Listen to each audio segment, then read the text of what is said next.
ନମସ୍କାର। ଆକାଶେ ଉଡ଼ିଲା ବରଗଛ। ଆଜି ରହସ୍ୟ ଭରା ଶ୍ରୀକ୍ଷେତ୍ରର ଅତୀତରେ ଘଟି ଯାଇଥିବା ଅତ୍ୟନ୍ତ ଏକ ରହସ୍ୟମୟ ଘଟଣାଟାକୁ ମୁଁ କହିବାକୁ ଯାଉଛି, ଯାହାର ଟାଇଟଲ ଲେଖା ହେଇଛି ଆକାଶେ ଉଡ଼ିଲା ବରଗଛ। ଆରେ ବରଗଛଟେ କ'ଣ କେବେ ଆକାଶରେ ଉଡ଼ିଲାଣି? ଆକାଶରେ ସିନା ଚଢ଼େଇ ପକ୍ଷୀମାନେ ଉଡ଼ିବେ କି ଉଡ଼ାଜାହାଜ ଉଡ଼ିବ, କିନ୍ତୁ ନା, ଏଇ ଯେଉଁ ରହସ୍ୟ ଭରା ଶ୍ରୀକ୍ଷେତ୍ର ସେ ଏତେ ରହସ୍ୟମୟ ଯେ ଅତୀତରେ ଗୋଟେ ବରଗଛ ମଧ୍ୟ ଆକାଶରେ ଉଡ଼ି ଉଡ଼ି ଆସି ଏଇ ଶ୍ରୀକ୍ଷେତ୍ରରେ ପହଞ୍ଚିଥିଲା। ଏହା ଆଇମା କାହାଣୀ ନୁହଁ, এটা ଇତିହାସ ଏବଂ ଘଟଣା। ଆଜି ତାରି ଉପରେ କର୍ଣ୍ଣାଟକରେ ଜଣେ ବୃଦ୍ଧ ତାନ୍ତ୍ରିକ ସାଧକ ଥିଲେ, ତାଙ୍କ ନାଁ ହେଲା କର୍ଣ୍ଣାମଗିରି। ସିଏ ଶିବ ଉପାସକ ଥିଲେ। କର୍ଣ୍ଣମେଶ୍ୱର ଶିବଙ୍କର ସେ ଉପାସକ ଥିଲେ। ଘର ହେଲା କର୍ଣ୍ଣାଟକ। କର୍ଣ୍ଣାମଗିରି ଯେଉଁ ବୃଦ୍ଧ ତାନ୍ତ୍ରିକ ସାଧକ ଶୁଣିଲେ ଯେ ଶ୍ରୀକ୍ଷେତ୍ରରେ ଯେଉଁ ପରମ ବ୍ରହ୍ମ ପୂର୍ଣ୍ଣ ବ୍ରହ୍ମ ସ୍ୱୟଂ ଶ୍ରୀ ଜଗନ୍ନାଥ ବିରାଜିତ ଅଛନ୍ତି, ସିଏ କୁଆଡ଼େ ମଣିଷ ଠାକୁର, ତାଙ୍କୁ ମଧ୍ୟ କୁଆଡ଼େ ଜ୍ୱର ହୁଏ, ସିଏ ମଧ୍ୟ ପଥି ଖାଆନ୍ତି। କର୍ଣ୍ଣାମଗିରି ଏଇଟା ଯେତେବେଳେ ଶୁଣିଲେ ସିଏ କହିଲେ ଗୋଟେ ସବୁ ଗୁଲି, ଧର୍ମ ନାଁରେ ଶ୍ରୀକ୍ଷେତ୍ରରେ ଏସବୁ ଭାଣ୍ଡାମି ଚାଲିଛି। ତା ଛଡ଼ା ସେ ଜାଣିଥିଲେ ଯେଉଁ ଚାରିଟି ପୀଠ ଅଛି, ଧର୍ମପୀଠ ଶଙ୍କରାଚାର୍ଯ୍ୟଙ୍କର, ତା ଦେହରୁ ଶ୍ରୀକ୍ଷେତ୍ର ପୁରୀ ମଧ୍ୟ ଅନ୍ୟତମ। ଏଠି ଗୋବର୍ଦ୍ଧନ ମଠ ଅଛି ଏବଂ ସ୍ୱୟଂ ଶ୍ରୀ ଜଗନ୍ନାଥ ଯେ ସମସ୍ତ ଜଗତର ସ୍ରଷ୍ଟା। ଅନେକ ଶ୍ରଦ୍ଧାଳୁ ସମଗ୍ର ଭାରତବର୍ଷରୁ ଏପରିକି ବିଦେଶରୁ ପ୍ରତିବର୍ଷ ପୁରୀକି ଆସନ୍ତି ଜଗନ୍ନାଥଙ୍କୁ ଦର୍ଶନ କରିବା ପାଇଁ। ଏ ସମ୍ବାଦ ମଧ୍ୟ କର୍ଣ୍ଣାମଗିରି ଜାଣିଥିଲେ। କର୍ଣ୍ଣାମଗିରି ଅନେକ ତୀର୍ଥସ୍ଥାନ ବୁଲିଥିଲେ କେବଳ ଶ୍ରୀକ୍ଷେତ୍ରକୁ ଛାଡ଼ି। ତେଣୁ ସେ ଭାବିଲେ ଯେ ନାଇଁ, ଗୋଟେ ଥର ଯାଇକି ମୁଁ ଶ୍ରୀକ୍ଷେତ୍ରରେ ଶ୍ରୀ ଜଗନ୍ନାଥଙ୍କୁ ରତ୍ନ ସିଂହାସନ ଉପରେ ଦର୍ଶନ କରି ଆସିବି। ସେତେବେଳେ ତ ଗାଡ଼ି ମଟର ନଥିଲା। ସାଧାରଣତଃ ଶ୍ରୀକ୍ଷେତ୍ରକୁ ଯେଉଁ ଦର୍ଶନାର୍ଥୀ ଆସନ୍ତି ସମସ୍ତେ ଚାଲି ଚାଲି ଆସନ୍ତି। ଦୀର୍ଘ ପଥ, ମାସ ମାସ 6 ମାସ ଚାଲି ଚାଲି ଆସି ଶ୍ରୀକ୍ଷେତ୍ରରେ ପହଞ୍ଚିବେ। ଆସିଲା ବେଳେ ମଧ୍ୟ ବାଟରେ ଅନେକ ଶ୍ରଦ୍ଧାଳୁ ମରିଯାଆନ୍ତି, ଖାଦ୍ୟ ବିନା, ରୋଗ ବିନା, କ୍ଳାନ୍ତି ଯୋଗୁଁ, ଶ୍ରମ ଯୋଗୁଁ କିଛି ଆସି ପହଞ୍ଚନ୍ତି। କେବଳ ଏକମାତ୍ର ଥିଲା ଚାଲି ଚାଲି ଆସିବା। ଏଇ ଯେମିତି ମୁଁ ଯେଉଁ ତୁଳସୀ ଦାସ ଆଶ୍ରମ ଯାଏ, ଧ୍ୟାନ ଶିବିର କରେ, ବା ଯେଉଁ ଆଶ୍ରମରେ ମୋର ଚଳପ୍ରଚଳ, ଗୋଟାଏ ଦିନ ସେମିତି ରାମଚରିତ ମାନସର ରଚୟିତା ତୁଳସୀ ଦାସ ନିଜେ ମଧ୍ୟ ତାଙ୍କର ଚେଲା ଚାମଟାଙ୍କ ସହିତ ପୁରୀ ଆସିଥିଲେ। ସେଇ ଚାଲି ଚାଲି ଯେତେବେଳେ ଚାଲି ଚାଲି ସିଏ ଫେରୁଥିଲେ ଶ୍ରୀକ୍ଷେତ୍ରରୁ, ଏଇ ଯେଉଁ ସୁନାଖଳା ଗାଁ, କଟକ ଜଗତପୁର ପାଖରେ ଅଛି ସୁନାଖଳା ଗାଁ, ଯେଉଁ ମୁଁ ତୁଳସୀ ଦାସ ଆଶ୍ରମ କରୁଛି, ସେ ସେଇ ଜାଗାରେ 2 ଦିନ ବିଶ୍ରାମ ନେଇଥିଲେ। କାରଣ ଲଗାତାର ତ ଚାଲିକି ଜଣେ ଯାଇପାରିବନି, ବାଟରେ କିଛି କିଛି ଦିନ ବିଶ୍ରାମ ନେଇ ଯାଆନ୍ତି। ତେଣୁ ତୁଳସୀ ଦାସ ମଧ୍ୟ ଚାଲି ଚାଲି ଶ୍ରୀକ୍ଷେତ୍ର ଆସିଥିଲେ। ଆଉ ଫେରିଲା ବେଳେ ମୁଁ ଯେଉଁ ଆଶ୍ରମ ଯାଉଛି ସେଇଠି ସେ ବିଶ୍ରାମ ନେଇଥିଲେ। ତାଙ୍କରି ସ୍ମୃତିରେ ତା ନାଁ ହେଇଛି ତୁଳସୀ ଦାସ ଆଶ୍ରମ। ଅବିକଳ ସେମିତି କର୍ଣ୍ଣାମଗିରି ମଧ୍ୟ ଚାଲି ଚାଲି ଶ୍ରୀକ୍ଷେତ୍ରକୁ ଆସିଲେ, ଶ୍ରୀକ୍ଷେତ୍ରରେ ପହଞ୍ଚିଲେ। ଶ୍ରୀକ୍ଷେତ୍ରରେ ପହଞ୍ଚି ଶ୍ରୀମନ୍ଦିର ଭିତରକୁ ଗଲେ, ଦେଖିଲେ ଜଗନ୍ନାଥଙ୍କ ସାମ୍ନାରେ ଯେଉଁ ଭିତର କାଠ ପାଖରେ ଦୁଆର, ରତ୍ନ ସିଂହାସନ ସାମ୍ନାରେ ଯେଉଁ ଦୁଆର, ସେଟା ସମ୍ପୂର୍ଣ୍ଣ ବନ୍ଦ ହେଇଛି। ସେବାୟତ ମାନଙ୍କୁ ପଚାରିଲେ, ଯାହାର ଏ ଦୁଆର କେତେବେଳେ ଖୋଲିବ? ନା, ଦୁଆର ତ ଏନେ 15 ଦିନ ହେଲା ଖୋଲିବାର ନାହିଁ। କାହିଁକି? ନା, ଠାକୁର ସ୍ନାନ ବେଦୀରେ 108 ପାଣି ଗରାରେ ଗାଧେଇ ତାଙ୍କୁ ଭୀଷଣ ଜ୍ୱର, ଥଣ୍ଡା, ତେଣୁ ଏନେ 15 ଦିନ ତାଙ୍କୁ ଆଉ କେହି ଦେଖା କରିପାରିବେନି। ଯେତେବେଳେ ଆମେ ସବୁ ଜ୍ୱରରେ ପଡ଼ିଥାଉ କି ଦେହ ଖରାପରେ ପଡ଼ିଥାଉ, आम कौन बाहर लोक जी बोली से आसी देखा कर दे परिबो ना साधारणतः निजर ज्ञाति कुटुंब बंधु बांधव निज लोक को अलाउ कर जाए आ जी बोली रामादाम समाज जे रास्ता जाऊ से आसी कौन देखा कर परिबो ना कारण देह खराब बेले केवल निज लोक मैंने पाखे था कन्नामगरी जिते शुणिले कहले तुम किए भांडामी कथा कहूच ये हेले पूर्ण ब्रह्म स्वयं श्री जगन्नाथ जगतर ये स्रष्टा जगतर नाथ आंकु पुणी जर होती ये कौन आम मनीष होती आंकु जर हो झाड़ा हो गाधेले पूरा थंडा धरुची सेवायत कहले बाबा तुम किए ना मुझे प्रचंड तांत्रिक साधक कन्नामगिरी मु कर्णाटक आसी ना आपण जो प्रचंड साधक हूँ कि दुर्बल साधक हूँ कि तंत्र साधक हूँ यही जो 15 दिन अणसर घर ठाकुर जो जर पड़ते कह जाए अणसर घर यही अणसर समय कहार कि बाहर दर्शनार्थी की छड़ा जाए ना कारण ठाकुर ने जर पड़ते विधि विधान अच्छा पथी अच्छा औषध खाऊं कन्नामगिरी कहला एगुड़ा सब धर्म नाम तुम्हें माने लोक ठकुच गोटे ठाकुर जे जगतर स्रष्टा आदौ जर हेब नाही मु भितर को जीवी कन्नामगिरी जिद्दी देखिकी सेवायत मैंने कहले आमर तो प्रथा परंपरा कहार की छाड़ियार ना जदि तुम्हें चाहूच केवल राजांकर अधिकार अच्छी राजा जदि चाहिए क्या परमिशन देवे कारण राजा हेले चलती ठाकुर चाहिए तुम जा भितर दर्शन कर तुम्हें राजा को पचार कारण राजा हेले मुख्य जदि राजा चाहिए प्रथा परंपरा भांगी देवाई आमर किसी ना से पुरी राजा रोता सारंगगढ़ सारंगगढ़ महल थाए राजनहर थाए एवं पुरी ठारू सारंगगढ़ प्राय 50 माइल दूर कन्नामगिरी पुणी चली चली जा पहुंचते सारंगगढ़ सारंगगढ़ पहुंची राजा को कहले महाराज निजर परिचय देले निजर परिचय दे कहले मु कर्णाटक आसी एते दूर चली चली आसी ठाकुर को न देखी कौन चली जी राजा कहले देखु आपण आसी भल कले आमे खुशी गर्व अनुभव करुचु किंतु कौन करवा बर्तमान ठाकुर अणसर चली ठाकुर जरे पड़ते ए समय कहारी की देखा छड़ा जीव ना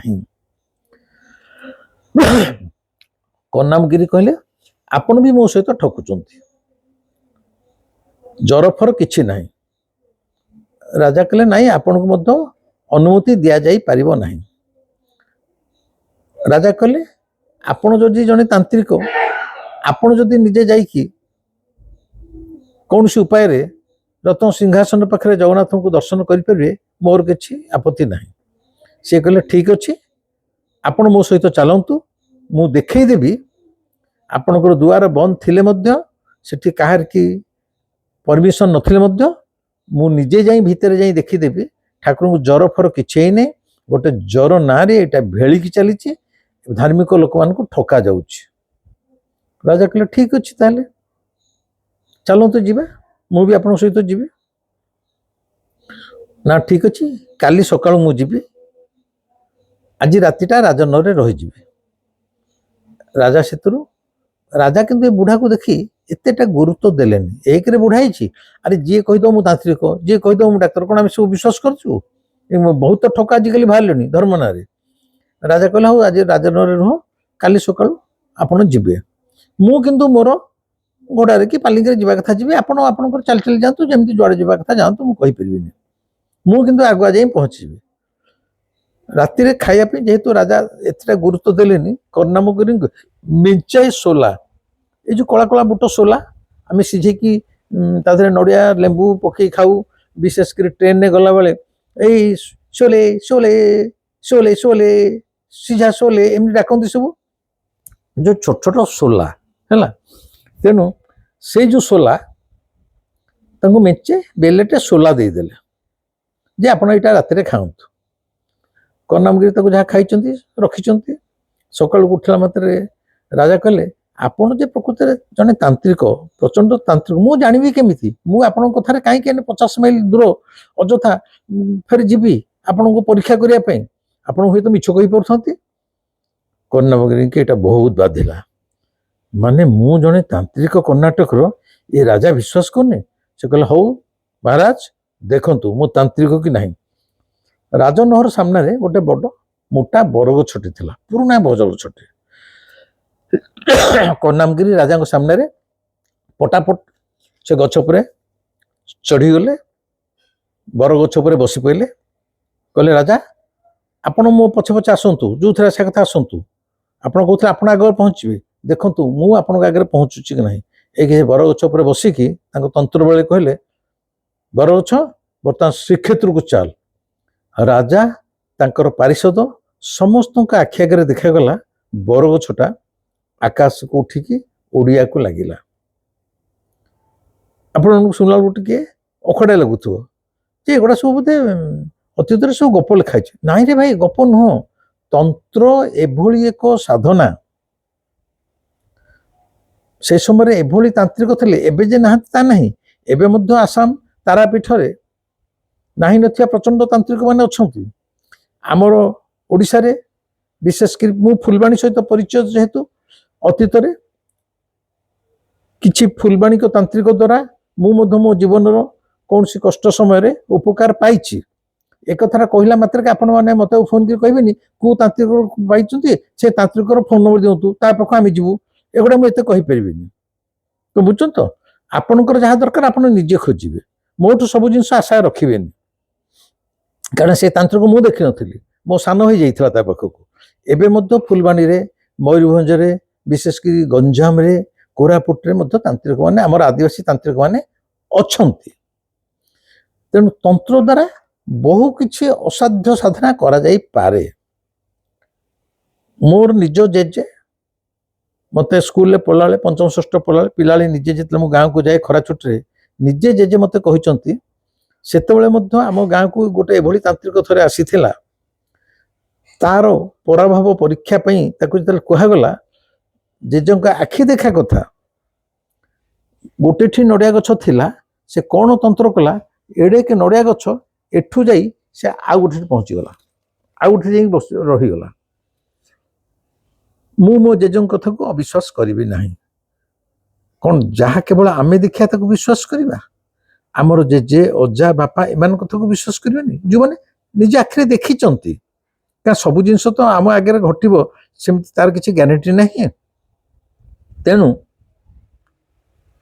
ଜେଜେ କହନ୍ତି ସେ ତାନ୍ତ୍ରିକ ଗୋଟେ ନଡ଼ିଆ ଗଛକୁ ଗୋଟେ ଜାଗାରୁ ନେଇ ଆଉ ଗୋଟେ ଜାଗାରେ ମଧ୍ୟ ପହଞ୍ଚି ଦେଇଥିଲା।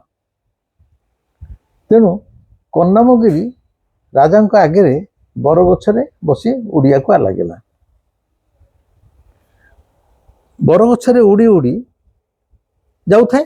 ରାତିରେ ଯେଉଁ ରାଜା ସୋଲା ଦେଇଥିଲେ, ସେ ସୋଲାରୁ ଗୋଟେ ଗୋଟେ ବୁଟ ପକାଉଥାଏ, ଟାଇମ ପାସ୍ କରିବ। ବରଗଛ ଉଡ଼ୁଛି ଉପରେ, ଇଏ ଗୋଟିଏ ସୋଲା ପାଟିରେ ପକାଉଛନ୍ତି, ଆଉ ଗୋଟେ ସୋଲା ପାଟିରେ ପକାଉଛନ୍ତି। ଏମିତି ଗୋଟିଏ ସୋଲା ଖାଉଛନ୍ତି। ବରଗଛ ଆକାଶରେ ଉଡ଼ୁଛି। ଦେଖାଗଲା ଯେତେବେଳକୁ ତାଙ୍କର ଶେଷ ସୋଲାଟା ସରିଯାଇଛି ବେଲା ଭିତରୁ, ବରଗଛଟା ଆସି ଶ୍ରୀକ୍ଷେତ୍ରରେ ପହଞ୍ଚି ଯାଇଛି। ଏଇଠି ଆମେ ଟିକେ ପଜ ନେବା, ମାନେ ଟିକେ ରହିବା। ବରଗଛଟା ଶ୍ରୀକ୍ଷେତ୍ରରେ ପହଞ୍ଚିଲା ପରେ କର୍ଣ୍ଣାମଗିରି ଆସି ପହଞ୍ଚିଛନ୍ତି ମନ୍ଦିର ଭିତରେ। ରାଜା ସେତକୁ ପହଞ୍ଚି ନାହାନ୍ତି, କାରଣ ଇଏ ତନ୍ତ୍ର ବଳ ଆକାଶରେ ଉଡ଼ି ଆସିଲେ ନା। ପହଞ୍ଚିକି ସେ ଦେଖିଲେ ଦୁଆର ବନ୍ଦ ଅଛି। ସେ ନିଜକୁ କ'ଣ କଲେ ନା, ତନ୍ତ୍ର ବଳରେ ନିଜକୁ ଗୋଟେ ଭଁରରେ ପରିବର୍ତ୍ତନ କରିଦେଲେ। ଭଁର ଯେ ଉଡ଼ି ବୁଲେ, ଫୁଲରେ ବସିକି ମଧୁ ଶୋଷେ କରି ଗୋଟେ କଣା ବାଟେ ଭଁର ଉପରେ ଭିତରକୁ ଚାଲିଗଲେ, ମାନେ ରତ୍ନ ସିଂହାସନ ପାଖରେ। ରତ୍ନ ସିଂହାସନ ପାଖରେ ପହଞ୍ଚିବାକୁ ଦେଖିଲେ 8ଟା କୋଣରେ ଅଷ୍ଟସଖୀ। ସଖୀ ଆମେ ଯେମିତି ପିଲାବେଳେ ଆଇମା ଗପରେ ପରି ଶୁଣୁ, ଏମାନେ ସବୁ ଅଷ୍ଟସଖୀ ଦେବତାଙ୍କର। ଅଷ୍ଟସଖୀ କୋଣରେ 8 ଜଣ ସଖୀ ଛିଡ଼ା ହେଇଛନ୍ତି। ସୁନ୍ଦରୀ ସଖୀ ଖାଲି ଖିଲି ଖିଲି ହସୁଛନ୍ତି ହେଲା। ଏବଂ ସେମାନଙ୍କ ହାତରେ, ଅଷ୍ଟସଖୀଙ୍କ ହାତରେ ଗୋଟେ ବଡ଼ ପଦ୍ମ ଫୁଲଟେ ଅଛି। ଯାହା ହେଲେ ତୁ ଏ ଭଁର ତନ୍ତ୍ରରେ ହଉ ପଛେ, ଆଉ ତ ମଣିଷ ରୂପରେ ନାହିଁ। ଭଁର ମାନେ ଫୁଲ ପ୍ରତି ଆକୃଷ୍ଟ ହବ, ଫୁଲରେ ବସିକି ତାର କେଶରକୁ ଖାଇବ, ସଂଗ୍ରହ କରିବ। ପ୍ରତ୍ୟେକ ପ୍ରାଣୀର ନିଜର ଗୁଣଧର୍ମ ଅଛି। ସେ ଯେହେତୁ ଭଁର ହେଇଗଲା, ସେ ଫୁଲ ପ୍ରତି ଆକୃଷ୍ଟ ହେଲା। ସେ ପଦ୍ମ ଫୁଲ ଭିତରେ ବସିଗଲା। ବସିଗଲା ମାତ୍ରେ ସେ ଅଷ୍ଟ ପାଖୁଡ଼ାର ପଦ୍ମ ପୁରା ଏମିତି ମୁଜି ହେଇଗଲା। ଭିତରେ ଭଁର ପାଖୁଡ଼ା ସବୁ ବନ୍ଦ ହେଇଗଲା। ବନ୍ଦ ହେଇଗଲା ପରେ ଭଁର ବା ଭଁର ରୂପରେ ଏଇ ଯେଉଁ କର୍ଣ୍ଣାମଗିରି ତାନ୍ତ୍ରିକ ଖାଲି ଛଟଫଟ ହଉ, ନିଶ୍ୱାସ ନେଇ ପାରୁନାହାନ୍ତି, ପାଖୁଡ଼ା ଗୁଡ଼ା ପୁରା ନିବୁଜ ହେଇଯାଇଛି, ସେ ଖାଲି ଛଟଫଟ ହେଲେ। 5 ମିନିଟ୍ ଗଲା, 10 ମିନିଟ୍ ଗଲା, ଆଉ ନିଶ୍ୱାସ ନେଇ ପାରୁନାହାନ୍ତି। ସେ କହିଲେ ଆ ଭିତରେ ବୋଧେ ମୁଁ ମରିଯିବି। ଖାଲି ପ୍ରଭୁକୁ ଡାକିଲେ, ମୋତେ କୌଣସି ସହିତ ବଞ୍ଚେଇ ଦେ, ମୁଁ ବଡ଼ ଭୁଲ କରିଛି, ତତେ ଦେଖିବାକୁ ଆସିକି ତନ୍ତ୍ର ବଳରେ ଯୋଉ ଭଅଁର ହେଇକି ଚାଲିଛି, ମୋତେ ପ୍ରଭୁ ବଞ୍ଚେଇ ଦେ। ତାର ଆକୁଳ ପ୍ରାର୍ଥନା ଶୁଣି ସେ ପାଖୁଡ଼ା ଗୁଡ଼ାକ ଟିକେ ଖୋଲିଗଲା। ଯେମିତି ଖୋଲିଛି ଭଅଁର ଫାସ୍ କିନି ଉଡ଼ିଗଲା ଭିତରୁ, ଉଡ଼ିକି ବାହାରେ ରହିଗଲା। ମଣିଷ ମରିଥିଲା, ତଥାପି ତା ନିଜର ଅହଙ୍କାର। ମଣିଷର ପ୍ରଧାନ ଶତ୍ରୁ ହେଲା ତା ଅହଙ୍କାର। ଯେତେବେଳେ ତା ଭିତରେ ଅହଙ୍କାର ଥିବ ତାର ପତନଟା ସୁନିଶ୍ଚିତ। ଯୋଉ କ୍ଷେତ୍ରରେ ଯୋଉ ମଣିଷ ଅହଙ୍କାରୀ ତାର ଅବଶ୍ୟ ପତନ ଅଛି। ତେଣୁ ତାଙ୍କର ଜିଦି, ରାଜା ଆସିବେ, କହିଥିଲା ମୁଁ ତାନ୍ତ୍ରିକ ବଳ ଦେଖିଦେଇ ପାରିବି। ସେ ଏତିକି ଦେଖିଲା, ସେବାୟତ ମାନେ ଯୋଉମାନେ ଦଇତାପତି ମାନେ ତାଙ୍କର ଜ୍ୱର ହେଇଛି ବୋଲି ତାଙ୍କର ସେବା କରିବାକୁ, ଗୁପ୍ତ ସେବା କରିବାକୁ ଯାଆନ୍ତି, ସେମାନେ ଦୁଆର ମେଲି ପଶୁଛନ୍ତି। ପଶିଲା ମାତ୍ରକେ ଇଏ ଥିଲା ସେଇ ରୂପରେ, ମାନେ କର୍ଣ୍ଣାମଗିରି ମଣିଷ ରୂପରେ, ଦୁମ୍ କିନି ସେ ସେବାୟତଙ୍କ ଭିତରେ ଠେଲି ହେଇକି ପଶିଗଲା ଭିତରକୁ ପଶିଗଲା ବେଳକୁ ଦେଖେ ରତ୍ନ ସିଂହାସନରେ କେହି ଠାକୁର ନାହାନ୍ତି। ଏଇ ଯୋଉ ଦଇତାପତି ମାନେ ସେବା କରିବାକୁ ପଶୁଥିଲେ ସେମାନେ ମଧ୍ୟ ନାହାନ୍ତି। ସେ ଯୋଉ ଗର୍ଭଗୃହ, ରତ୍ନ ସିଂହାସନ ପାଖରେ ଯୋଉ ପୋଖରିଆ ଗର୍ଭଗୃହ, ସେଠି କେହି ନାହାନ୍ତି। ସେଇ ଅଷ୍ଟସଖୀ ଛିଡ଼ା ହେଇକି ଖିଲଖିଲ ହେଇକି ହସୁଛନ୍ତି, ମାନେ ତାଚ୍ଛଲ୍ୟରେ ହସୁଛନ୍ତି। ପଦ୍ମଫୁଲ ଆଉ ତାଙ୍କ ହାତରେ ନାହିଁ, ସେ ତାଚ୍ଛଲ୍ୟରେ ଖିଲଖିଲ ହେଇ ହସୁଛନ୍ତି। କର୍ଣ୍ଣାମଗିରି ଦେଖିଲେ ମୁଁ ତ ପୂର୍ଣ୍ଣ ବ୍ରହ୍ମ ଜଗନ୍ନାଥଙ୍କୁ ଦେଖା କରିବାକୁ ଆସିଥିଲି, କିନ୍ତୁ ରତ୍ନ ସିଂହାସନ ଉପରେ କେହି ଠାକୁର ନାହାନ୍ତି। ଯୋଉ ଦଇତାପତି ମାନେ ପଶିଥିଲେ ସେମାନେ ନାହାନ୍ତି। ଗର୍ଭଗୃହ ପୁରା ଶୂନ୍ୟ ଏବଂ କେବଳ ଅଷ୍ଟସଖୀ ଖିଲଖିଲ ହେଇ ହସୁଛନ୍ତି। ସେ ଜାଣିଲେ ମୁଁ ସିନା ନିଜକୁ ବଡ଼ ତାନ୍ତ୍ରିକ ବୋଲି ଗର୍ବ କରୁଥିଲି, ଏଇ ଯୋଉ ଠାକୁର ରତ୍ନ ସିଂହାସନ ଉପରେ ଆମର ଶ୍ରୀ ଜଗନ୍ନାଥ ବସୁଛନ୍ତି, ଇଏ ତାନ୍ତ୍ରିକଙ୍କର ବାପା, ଇଏ ହେଲେ ମହାତାନ୍ତ୍ରିକ। ମୁଁ ଆଗରୁ କହିଛି, ଆପଣମାନେ ମଧ୍ୟ ଜାଣନ୍ତି, ଶ୍ରୀ ଜଗନ୍ନାଥ ହେଲେ ମାନେ ବୌଦ୍ଧ ସ୍ତୂପ ଉପରେ ବିରାଜିତ ଏବଂ ତାଙ୍କର ରତ୍ନ ସିଂହାସନ ମଧ୍ୟ ତାନ୍ତ୍ରିକ ପଦ୍ଧତିରେ ତନ୍ତ୍ରର ଯନ୍ତ୍ର ଉପରେ ଆମ ଶ୍ରୀ ଜଗନ୍ନାଥ ପ୍ରତିଷ୍ଠିତ। ଆମ ଠାକୁର ହେଲେ ତନ୍ତ୍ରର ଠାକୁର, ଦାରୁ ଦେବତା। ଦାରୁ ଦେବତା ମାନେ ଆଦିବାସୀ ମାନଙ୍କ ଠାକୁର, ଆଦିବାସୀ ମାନେ ମଧ୍ୟ ମହାନ ତାନ୍ତ୍ରିକ। ତେଣୁ କର୍ଣ୍ଣାମଗିରିଙ୍କର ହୃଦବୋଧ ହେଇଛି, ମୋର ଏ ଯେ ଅହଙ୍କାରକୁ ଏ ଠାକୁର ପୁରା ଭାଙ୍ଗି ଚୁରମାର କରିଦେଇଛନ୍ତି। ତା ନହେଲେ ମୁଁ ସିନା ତନ୍ତ୍ର ବଳରେ ଭଅଁର ହେଇକି ପଶି ଆସିଲି, ମୁଁ ସିନା ଦଇତାପତିଙ୍କୁ ଠେଲିକି ଭିତରକୁ ପଶି ଆସିଲି, ଇଏ ତ ନିଜକୁ ତନ୍ତ୍ର ବଳରେ ନିଜକୁ ଶୂନ୍ୟ କରିଦେଇଛନ୍ତି। ଇଏ ହେଲେ ଅଣାକାର ଶୂନ୍ୟ ବ୍ରହ୍ମ, ଇଏ ଆଙ୍କର ଆକାର ନାହିଁ, ଇଏ ନିରାକାର। ଇଏ ତ ତାଙ୍କର ନିରାକାର ରୂପ ତ ନାହିଁ, ନିରାକାର ମାନେ ନିଜକୁ ଶୂନ୍ୟ କରିଦେଇଛନ୍ତି। ତା ତ ଇଏ ମୋଠୁ କେତେ ବଡ଼ ତାନ୍ତ୍ରିକ ହେଇଥିବେ, ଯୋଉଠିକି ରତ୍ନବେଦୀ ଭିତରେ ମୁଁ ତାଙ୍କୁ ଦେଖି ପାରୁନି। ସେ ତାଙ୍କର ଭୁଲ ବୁଝିପାରୁଛନ୍ତି, ଲମ୍ବ ହେଇକି ଗୋଡ଼ ତଳେ ପଡ଼ିଯାଇଛନ୍ତି, କହିଛନ୍ତି ପ୍ରଭୁ ମୋତେ କ୍ଷମା କର, ଏ ଭୁଲ ମୁଁ ଜୀବନରେ ଆଉ କରିବିନି। ମୁଁ ଜାଣିଲି ମୋ ତନ୍ତ୍ର ଆପଣଙ୍କ ଆଗରେ କିଛି ନୁହେଁ। ଏବଂ ଯାହା ସେବାୟତ ମାନେ କହୁଥିଲେ, ପ୍ରକୃତରେ ଆପଣ ହେଉଛନ୍ତି ଜୀବନ୍ତ ଠାକୁର, ମଣିଷ ଠାକୁର ଏବଂ ଏକ ରହସ୍ୟମୟ ଠାକୁର।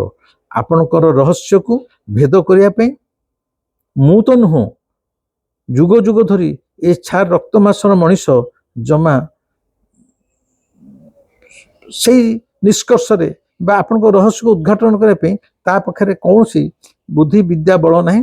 ସେ ଯୋଉ ସୀମିତ ଜ୍ଞାନରେ ମୁଁ ଜଗନ୍ନାଥଙ୍କ ଗବେଷକ, ମୁଁ ଜଗନ୍ନାଥଙ୍କର ପଣ୍ଡିତ, ମୁଁ ଜଣେ ଗବେଷଣା ଧର୍ମୀ ବ୍ୟକ୍ତି। ମାନେ ଆଜିକାଲି ଜଗନ୍ନାଥଙ୍କୁ ନେଇ ଯେତେ ପ୍ରକାର ନିଜକୁ ବିଜ୍ଞପିତ ଗବେଷକ ହିସାବରେ କରୁଛନ୍ତି, କୌଣସି ଗବେଷକ ଜଗନ୍ନାଥଙ୍କ ରହସ୍ୟକୁ କେବେ ବି ଉଦ୍ଘାଟିତ କରିପାରିବ ନାହିଁ। କର୍ଣ୍ଣାମଗିରି ଅନୁତାପ କରୁଛନ୍ତି, ସେଇ ଶୂନ୍ୟ ରତ୍ନ ସିଂହାସନ ତଳେ ଲମ୍ବ ହେଇକି ପଡ଼ିକି କ୍ଷମା ମାଗିଛନ୍ତି। ଠିକ୍ ଏତିକି ବେଳକୁ ବାହାରି ଆସିଛନ୍ତି ଯେତେବେଳେ ଗମ୍ଭୀରା ଭିତରୁ ରାଜା ଆସି ସାରଙ୍ଗଡ଼ରୁ ପହଞ୍ଚନ୍ତି। ରାଜା କହିଲେ, ମହାଶୟ ଆପଣ କ'ଣ ଜଗନ୍ନାଥଙ୍କୁ ଦେଖିପାଇଲେ, ଭିତରକୁ ଯାଇପାରିଲେ? କର୍ଣ୍ଣାମଗିରି କହିଲେ, ମୋତେ ଆଉ ଲଜ୍ଜିତ କରନ୍ତୁନି, ଇଏ ପ୍ରକୃତରେ ହେଉଛନ୍ତି ଜଣେ ରହସ୍ୟମୟ ଠାକୁର। ଏବଂ ଆପଣମାନେ ଯାହା କହୁଥିଲେ, ପ୍ରକୃତରେ ମୁଁ ସିନା ଛାର ମୋ ବୁଦ୍ଧିରେ ବୁଝିପାରିଲିନି, ନିଶ୍ଚିତ ତାଙ୍କୁ ଜ୍ୱର ହେଇଛି, ସେ ବର୍ତ୍ତମାନ ଜ୍ୱରରେ ପୀଡ଼ିତ, ତେଣୁ ଯିଏ ଚାହିଁଲେ ତାଙ୍କୁ ଦେଖା କରିପାରିବ ନାହିଁ ଏବଂ ଆପଣଙ୍କର ଏଇ ଯେଉଁ ଜଗନ୍ନାଥ ସଂସ୍କୃତିର ପ୍ରଥା ପରମ୍ପରା ଚାଲିଛି ତାହା ଯଥାର୍ଥ, ମୋତେ କ୍ଷମା କରନ୍ତୁ। ଏହା କହିକି କର୍ଣ୍ଣାମଗିରି ଅନୁତାପ କରିକି ଯେଉଁ ବରଗଛରେ ଉଡ଼ି ଉଡ଼ି ଆସିଥିଲେ ସେଇ ବରଗଛ ପାଖରେ ପହଞ୍ଚିଛନ୍ତି। କୁହାଯାଏ କର୍ଣ୍ଣାମଗିରି ଆଉ କର୍ଣ୍ଣାଟକ ଫେରି ନାହାନ୍ତି, ତାଙ୍କର ମୃତ୍ୟୁ ପର୍ଯ୍ୟନ୍ତ ସେଇ ବରଗଛ ତଳେ ବସି ସିଏ ସାଧନା ଭଜନ କୀର୍ତ୍ତନ ସବୁ କରୁଥିଲେ, ସାଧନା କରୁଥିଲେ ଏବଂ ଶ୍ରୀକ୍ଷେତ୍ରରେ ରହିଯାଇଥିଲେ। ଯେଉଁ ବରଗଛ ଉପରେ ବସିକି ସୋଲା ଖାଇ ଖାଇ ସେ ଆସିଥିଲେ ସେଇ ବରଗଛର ନାଁ କାଳକ୍ରମେ ଅପଭ୍ରଂଶ ହେଇଗଲା ସୋଲାଖିଆ ବରଗଛ। ଯେହେତୁ ସେଇ ବରଗଛ ଉପରେ ବସି ତାନ୍ତ୍ରିକ କର୍ଣ୍ଣାମଗିରି ସୋଲା ଖାଇ ଖାଇ ଆକାଶରେ ଉଡ଼ି ଉଡ଼ି ଆସିଥିଲେ, ସେଇ ବରଗଛର ନାଁ ହେଲା ସୋଲାଖିଆ ବରଗଛ। ତା ନହେଲେ ବରଗଛ ତ ବରଗଛ, ଗୋଟେ ବରଗଛର ନାଁ କ'ଣ ଦିଆଯିବ ପୁଣି ସୋଲାଖିଆ? ବରଗଛ କ'ଣ ସୋଲା ଖାଏ? ନା, ବରଗଛ ବରଗଛ ତା ନିଜ ପିଠିରେ ଯେଉଁ ତାନ୍ତ୍ରିକଙ୍କୁ ଉଡ଼େଇ ଉଡ଼େଇ ଆଣିଥିଲା, ସେ ତାନ୍ତ୍ରିକ ସେ ସୋଲା ଖାଇ ଖାଇ ଆସିଥିଲେ, ତେଣୁ କାଳକ୍ରମେ ସେ ତା ନାଁ ହେଇଗଲା ସୋଲାଖିଆ ବରଗଛ। ବର୍ତ୍ତମାନ ପ୍ରଶ୍ନ ହେଉଛି ସେ ସୋଲାଖିଆ ବରଗଛଟା କୋଉଠି ଅଛି ପୁରୀରେ? ଆପଣମାନେ ଜଗନ୍ନାଥଙ୍କ ମନ୍ଦିର ଯଦି କେହି ଆସୁଛନ୍ତି, ମୁଁ ଯେଉଁଗୁଡ଼ା କହୁଛି ଚେଷ୍ଟା କରନ୍ତୁ ପୁରୀ ଆସିଲେ କେବେ ନା କେବେ ଏଇ ଜିନିଷଟା ଟିକେ ଦେଖିବେ, ଦେଖିଲେ ଭଲ ଲାଗିବ, ଜାଣିବେ ଆମର ଅତୀତଟା କେତେ ଉନ୍ନତ, କେତେ how rich our tradition, our culture, this Jagannath culture. ତେଣୁ ଭଲ ଲାଗିବ, ଏଗୁଡ଼ା ଗପ ନୁହଁ, ଏଇ ଶ୍ରୀକ୍ଷେତ୍ର ମାଟିରେ ଏ ଘଟଣା ସବୁ ଘଟିଛି। ତେଣୁ ଶ୍ରୀମନ୍ଦିର ପାଖରୁ ଆପଣ ଯେତେବେଳେ ସ୍ୱର୍ଗଦ୍ୱାର ଆଡ଼ିକି ଯିବେ ବାଲିସାହି ରାସ୍ତା ଦେଇ, ଦି ସାଇଡ୍ରେ ଖଜା ଦୋକାନ ସବୁ ପଡ଼ିବ, ସରୁ ସଂକୀର୍ଣ୍ଣ ରାସ୍ତା, ପୁରୀ ପୁରୁଣା ସହର। ସେଇ ଶ୍ରୀମନ୍ଦିର ପାଖରୁ ଯେତେବେଳେ ସ୍ୱର୍ଗଦ୍ୱାର ଆଡ଼ିକି ଯିବେ, ଅନେକ ବାଟ ଗଲା ପରେ, ହାଫ୍ କିଲୋମିଟର ଖଣ୍ଡେ ଗଲା ପରେ ବାଁ ପଟେ ଗୋଟେ ବଡ଼ ବରଗଛଟେ ପଡ଼ିବ, ସେଇଟା ହେଉଛି ସୋଲାଖିଆ ବରଗଛ। ଆ ଭିତରେ ସମୁଦ୍ରରେ କେତେ ଢେଉ ଆସି କୂଳରେ ମଥା ପିଟି ଚାଲିଗଲେଣି, ମହାନଦୀରେ କେତେ କେତେ ପାଣି ତରଙ୍ଗାୟିତ ହୋଇକି ବୋହିଗଲାଣି। ସମୟ ଦ୍ରୁତ ଗତିରେ ଆଗେଇ ଚାଲିଛି, କିନ୍ତୁ এই ସମୟ ସହ এই କାଳର କ୍ରୂର ଗତି ସହ କିଛି କିଛି ସ୍ମୃତି ଏବେ ବି ଶ୍ରୀକ୍ଷେତ୍ରରେ ପଡ଼ି ରହିଛି, ଯାହା ବିଷୟରେ ଜାଣିଲେ, ଯାହାକୁ ସ୍ୱଚକ୍ଷୁରେ ନିଜେ ଆଖିରେ ଦେଖିଲେ ଜାଣିବେ ଯେ ଜଗନ୍ନାଥ ସଂସ୍କୃତିଟା କ'ଣ, ଆଉ ଏ ଠାକୁର ଆମର କେତେ ରହସ୍ୟମୟ ଠାକୁର। ଆଜି ବି ସ୍ୱର୍ଗଦ୍ୱାର ରାସ୍ତାରେ ସେଇ ସୋଲାଖିଆ ବରଗଛ ଏକ ଧ୍ୟାନସ୍ଥ ଋଷି ମୁନିଙ୍କ ଭଳି ତାର କାୟା ବିସ୍ତାର କରି ଧ୍ୟାନସ୍ଥ ଅବସ୍ଥାରେ ଦଣ୍ଡାୟମାନ। ଇଏ ହେଲା ସୋଲାଖିଆ ବରଗଛର କଥା। କେମିତି ଲାଗିଲା ମୋତେ ଜଣେଇବେ, ଭଲ ଲାଗୁଥିଲେ ସାଙ୍ଗସାଥୀଙ୍କ ଭିତରେ ସେୟାର କରନ୍ତୁ। ଆପଣ ଜାଣିଲେ ଖୁସି ଲାଗିଲା, କେତେବେଳେ ପୁରୀ ଆସିଲେ ଆପଣ ସୋଲାଖିଆ ବରଗଛ ଦେଖିବେ, ଦେଢ଼ଶୁର ଭାଇ ବୋହୂ ପୁଅ ଦେଖିବେ, ମନ୍ଦିର ଉପରେ ସେ ପିତ୍ତଳ ମାଠିଆ ଦେଖିବେ।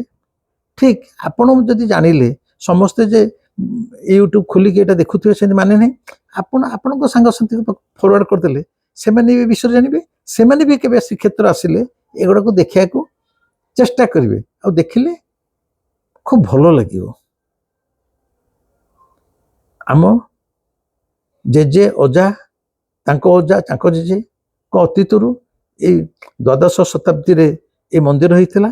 ଏ ବିଗତ 800 ବର୍ଷ ଭିତରେ କେତେ କେତେ ଯେ ଘଟଣା ଘଟି ଯାଇଛି ଶ୍ରୀ ଜଗନ୍ନାଥଙ୍କୁ ନେଇ, ତାର କିଛି ହିସାବ ନାହିଁ। ତେଣୁ ଭଲ ଲାଗିଲେ ସେୟାର କରିବେ, ଆଉ ଯଦି ମୋଟାମୋଟି ମୋ ଚ୍ୟାନେଲଟା ଭଲ ଲାଗୁଥାଏ ତାହେଲେ ସବସ୍କ୍ରାଇବ୍ କରିବେ, ବାଧ୍ୟ ନୁହେଁ, ଆପଣଙ୍କୁ ଭଲ ଲାଗୁଥିଲେ ସବସ୍କ୍ରାଇବ୍ କରିବେ। ଆଉ ଯଦି ସବସ୍କ୍ରାଇବ୍ କରୁଛନ୍ତି ମୁଁ ଅନ୍ତର ସହିତ ଆପଣଙ୍କ ପ୍ରତି କୃତଜ୍ଞ ରହୁଛି। ଏହା ପର ଭିଡ଼ିଓରେ ବେଡ଼ି ହନୁମାନଙ୍କ ବିଷୟରେ କହିବେ। ମାନେ ଇଏ ଯେମିତି ବରଗଛ ତ ସୋଲାଖିଆ ବରଗଛ, ସେମିତି ବେଡ଼ି ହନୁମାନ, ମାନେ ହନୁମାନ ତ ଡେଇଁକି ଯାଇକି ଲଙ୍କାରେ ପହଞ୍ଚିକି ରାବଣକୁ ସେ ସୁନାର ଲଙ୍କାକୁ ସେ ଧ୍ୱଂସ କରିପାରିଥିଲା, ତା ଲାଙ୍ଗୁଡ଼ି ନିଆଁ ଲାଗିଥିଲା। ସେଭଳି ହନୁମାନ ଦେହରେ ମାନେ ଶିକୁଳିରେ ବେଡ଼ି ବନ୍ଧା ହେଇଗଲା। ଜଗନ୍ନାଥ ବାନ୍ଧିଦେଲେ, କହିଲେ ଚୁପଚାପ ଏଇଠି ବସ, ବେଶୀ ତୁ ଡିଆଁ ଡିଁ କରୁଛୁ, ଫୁକୁରୁ ଫୁକୁରୁ ହଉଛୁ, ଏଇଟା ଶ୍ରୀକ୍ଷେତ୍ରରେ ବାପା। ଏଇ ଗୋଟେ ଶୁଣିଲେ ମଜା ଲାଗିବନି? ହନୁମାନ ତାଙ୍କୁ ଶିକୁଳିରେ ବନ୍ଧା ହେଇଛି। ଏବେ ମଧ୍ୟ ଆପଣ ପୁରୀ ଆସିଲେ ବେଡ଼ି ହନୁମାନ ଦେଖିପାରିବେ। ଆର ପରବର୍ତ୍ତୀ ଏପିସୋଡରେ ମୁଁ ପୁରୀରେ ଶିକୁଳିରେ ବନ୍ଧା ହେଇଥିବା ହନୁମାନ କଥା କହିବି। ଆଜି ପାଇଁ ରହିଲି, ନମସ୍କାର।